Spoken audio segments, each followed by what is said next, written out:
Assalamualaikum warahmatullahi wabarakatuh. Perkenalkan, nama saya Lucy Akbar Alfeni dengan nomor induk mahasiswa 185-188.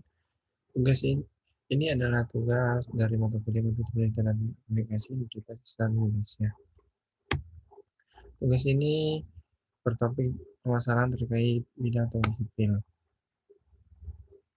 Daftar isi yang pertama yaitu ada pendahuluan yang berisi latar belakang, urusan masalah, dan tujuan masalah. Bab kedua yaitu ada kajian pustaka. Kajian pustaka sendiri itu mencakup judul. Kajian pustaka itu kita di tugas ini membahas tentang perbuatan lereng akibat longsor di jalur pipa klaster J sampai I di Ulu-Hulu, Lampung. Bab ketiga adalah landasan teori. Bab keempat ada pembahasan dan kesimpulan. Bab kelima ada penutup. Dan yang terakhir adalah pustaka. Baik, marilah kita masuk ke bab pertama, yaitu pendahuluan. Di pendahuluan ini ada latar belakang. Di latar belakang ini, Indonesia adalah negara berkembang yang sedang berusaha menuju negara maju. Maka dari itu harus ada inisiatif dari rakyat Indonesia untuk memajukan negara Indonesia. Salah satunya dengan cara pembangunan. Setiap rakyat Indonesia yang ingin bergabung dalam pembangunan harus mengetahui permasalahan apa saja yang terjadi di pembangunan dalam bidang teknik sipil, supaya tidak terjadinya kesalahan dalam pembangunan dan insiden terjadi di lapangan. Nah, dari latar belakang tersebut timbullah rumusan masalah, yaitu bagaimana perkuatan lereng akibat longsor di jalur pipa klaster J sampai I di Ulu-Hulu, Lampung. Dan dari rumusan masalah tersebut timbul tujuan masalah supaya mengetahui bagaimana perkuatan lereng akibat longsor di jalur pipa klaster J sampai I di Ulu-Hulu, Lampung. Kita masuk ke bab 2 pembahasan. Nah, dalam perkuatan lereng kita digunakan metode shotcrete. Shotcrete sendiri adalah proses di mana adukan beton disemprotkan di bawah tekanan dengan menggunakan alat kompresor, genset, mesin air, dan alipa ke suatu permukaan tanah untuk membentuk struktur seperti dinding. Nah, dalam shotcrete kita memerlukan yang pertama adalah nozzleman. Nozzleman sendiri itu adalah penembak. Dalam istilah pekerja yang memegang selang nozzle. Nah, ini contoh lereng yang akan di shotcrete. Ini sendiri manpower pemegang nozzle, yaitu dia sedang menyemprotkan adukan ke dinding shotcrete, dinding lereng. Nah, dalam metode shotcrete sendiri itu ada kering dan basah. Dan bisa kita lihat sendiri di gambar ini ada proses kering dan proses basah. Dan untuk alat shotcrete itu ini alifa, di material masuk ke dalam alifa. Alifa ditekan menggunakan angin masuk ke selang nozzle dan bercampur di sini ada air dan tersemprot keluarlah material beton. Keuntungan dan kerugian shotcrete yaitu keuntungan shotcrete sendiri itu dapat memperkuat tanah dengan dipadatkannya pembesian angkur. Angkur sendiri kita bisa memakai besi 10 polos ya. Untuk angkur itu cocok dari segi biaya dan segi kekuatan juga, besi polos itu sangat memungkinkan. Nah, keuntungan yang kedua yaitu tanah dapat stabil dengan dipasangnya wear mesh terlebih dahulu dan dipasang besi angkur sehingga terjadi pengikatan antara wear mesh, besi angkur, dan tanah. Nah, wear mesh kita sendiri ini kita pakai wear mesh yang ukuran milimeter 6. Nah, keuntungan yang lain dapat menjangkau yang sulit untuk dikerjakan seperti lereng-lereng yang di atas. Jika kita menggunakan adukan seperti coran susah karena lereng tersebut bersifat miring dan beton akan ke bawah, jatuh ke bawah jika kita memakai adukan molen seperti biasa. Maka dari itu kita lebih baik menggunakan shotcrete. Nah, di mana ada keuntungan, ada kerugian. Kerugian dalam shotcrete sendiri itu banyak material yang terbuang pada saat penyemprotan seperti ribon bawah-bawah. Jika kita sedang menyemprotkan selang nozzle, maka ada ribon ke bawah, material jatuh. Dan kerugian yang kedua yaitu membutuhkan nozzleman dan operator alat yang sudah berpengalaman. Mengapa harus berpengalaman?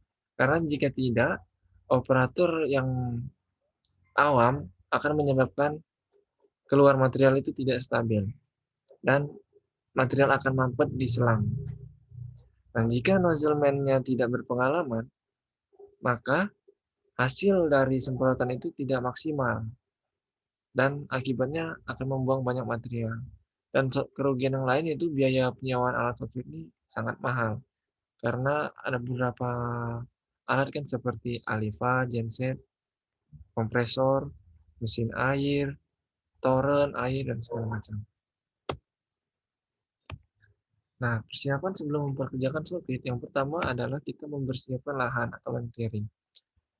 Mempersiapkan lahan yang akan disopir dari tumbuhan rumput dan pepohonan yang ada di permukaan tanah. Mengkondisikan aliran air jika ada aliran air warga atau drainase atau aliran air resapan hujan atau aliran yang lain itu dialihkan sementara untuk membuat beton subgrid ini kuat. Nah, supaya pada saat penyemprotan aliran air tersebut juga tidak merusak hasil subgridan. Dan yang kedua yaitu ada pemasangan wear mesh. Wear mesh dipasang pada permukaan tanah yang telah di land clearing. Setelah itu dipasang besi angkur sebagai pengait dan pengikat wear mesh dengan permukaan tanah supaya terjadi penguatan dan stabilitas tanah agar tidak terjadi penurunan tanah dan longsoran. Nah, setelah dipasang wear mesh, selanjutnya tanah ditambahi aksesoris seperti weep holes. Weep holes itu dalam bahasa awam kita paralon. Paralon ya. Ada trouble. Paralon pipa PVC itu untuk melapisi aliran air dalam tanah supaya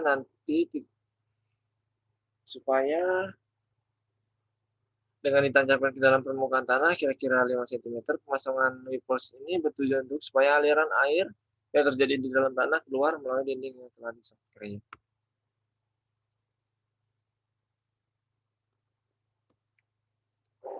Nah, yang selanjutnya yaitu ada bahan-bahan yaitu kita memakai 50%-nya semen. Semen atau pola semen digunakan sebagai bahan pengikat antara agregat atau alat untuk merekatkan antara material satu dengan yang lainnya. Selain itu, semen juga berfungsi sebagai pengisi rongga-rongga yang terdapat pada agregat. Bahan itu 40%-nya agregat halus. Agregat yang dipakai dalam metode subgrid dry mix ini adalah, kita di sini memakai subgrid yang bahan kering ya, yang tercampurnya di depan selang nozzle bukan bahan basah. Kan subgrid ada dua, yaitu bahan kering dan basah. Agregat yang dipakai dalam metode subgrid dry mix ini adalah agregat halus, yaitu batuan kecil yang berdiameter 4,8 mm. Agregat halus ini biasanya sering disebut dengan material pasir. Material pasir yang kita pilih harus bebas dari lumpur. Semakin baik pasir yang kita pilih, maka semakin baik pula kualitas beton yang akan kita dapatkan. Nah, yang 10%-nya yaitu air. Air ini di sini berfungsi untuk mencampurkan antar agregat dan semen. Penggunaan air harus cukupnya melihat kekentalan dan kekerasan beton yang akan dipakai. Air yang dipakai juga harus memenuhi standarisasi seperti tidak mengandung lumpur, tidak mengandung bahan-bahan kimia, tidak mengandung garam, dan harus bersih dari benda-benda lainnya. Nah, kita masuk ke bab 3 yaitu ada landasan teori. Di landasan teori ini kita akan membuat sebuah tabel yang berisi rumusan masalah seperti bagaimana perusahaan lereng akibat tanah longsor di jalur pipa klaster J sampai I. Konsepnya yaitu shortgrid. Masalah dan pemecahannya terjadinya tanah longsor dan pemecah mengadakan proyek shortgrid. Seperti setidaknya terjadi ekstremat tanah untuk mencegah terjadi tanah longsor dan membuat lereng tanah. Subjek dan lokasi penelitian ini subjeknya pengukuran lereng di klaster J sampai I. Lokasinya ada di lereng klaster J sampai I PT Pertamina Geothermal Energi Ulu-Bulu Lampung. Pengumpulan datanya sendiri, penulis mengumpulkan data dengan survei lapangan, pembahasan artikel di internet, wawancara oleh para asset manager dan yang lain. Analisis datanya mengukur hasil ShotCrete dengan menghitung volume panjang kali lebar untuk mendapatkan luasan ShotCrete. Terpusatnya dari repository ump.ac.id dari sumber internet Google. Nah, kita masuk ke bab 4 pembahasan, yaitu seiring berjalannya waktu, kontur tanah di Indonesia pasti akan berubah-ubah. Karena faktor cuaca yang berubah, maka dari itu kita harus memperhatikan kekuatan tanah yang terjadi di lapangan, supaya tidak terjadinya longsor dan menimbulkan masalah kerusakan pada pipa di PT Pertamina Geothermal Energi Hulu Belu. Dari jalur klaster J ke arah PLTP, di klaster I telah terjadi tanah longsor yang menghalangi jalur pipa menuju pembangkit listrik tenaga panas bumi. Maka dari itu, untuk memperkuat lereng supaya tidak terjadi longsor, lereng yang berada di klaster I diadakan proyek ShotCrete untuk mencegah terjadinya lagi tanah longsor dan dapat memperkuat lereng. ShotCrete sendiri yaitu seperti yang kita jelaskan tadi, di mana adukan beton disemprotkan di bawah tekanan dengan menggunakan alat kompresor genset, mesin air, dan alifa ke suatu permukaan tanah untuk membentuk struktur seperti dinding. Nah, dengan di ShotCrete, lereng yang ada di klaster I akan menjadi kuat dan stabilitas tanah akan stabil dan tidak akan lagi terjadi settlement atau penurunan. Sebelum di ShotCrete, lereng di daerah jalur pipa klaster I dan J harus disurvei dahulu untuk mengetahui bagian mana saja yang faktornya tidak baik dan kekuatannya lemah, sehingga pada saat melakukan ShotCrete kita mengetahui batasan-batasan volume yang telah ditentukan oleh surveyor supaya tidak melebihi volume yang telah ditentukan oleh kesepakatan awal. Setelah mengetahui batasan-batasan area yang akan di ShotCrete, selanjutnya kita membuat sampel adukan supaya mengetahui seberapa kuat adukan yang kita buat dengan membuat sampel adukan sampel beton. Untuk diuji di laboratorium supaya tidak terjadinya kecelakaan kerja, yaitu kerusakan yang terjadi pada ShotCrete yang telah kita lakukan pada melakukan ShotCrete.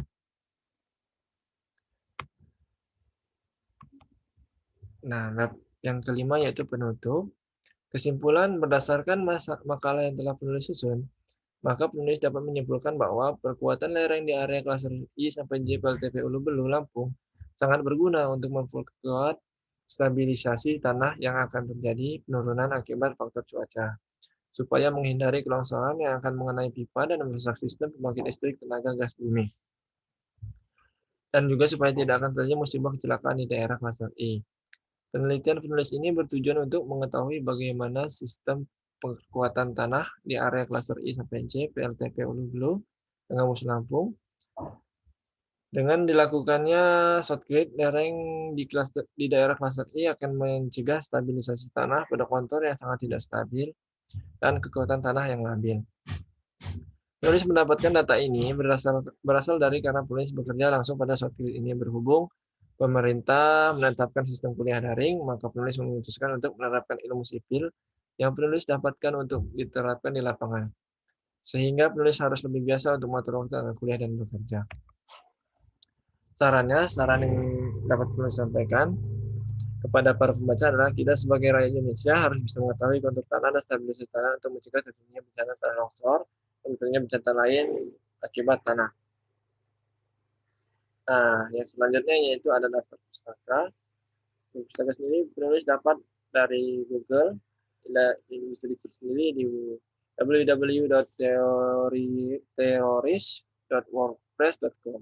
Dan yang kedua ada di http://repositor.ump.ac.id, dan kita bisa membuka filenya Pandu Cahya. Nah, baik. Mungkin hanya itu yang dapat penulis sampaikan. Kurang lebihnya mohon maaf. Assalamualaikum warahmatullahi wabarakatuh.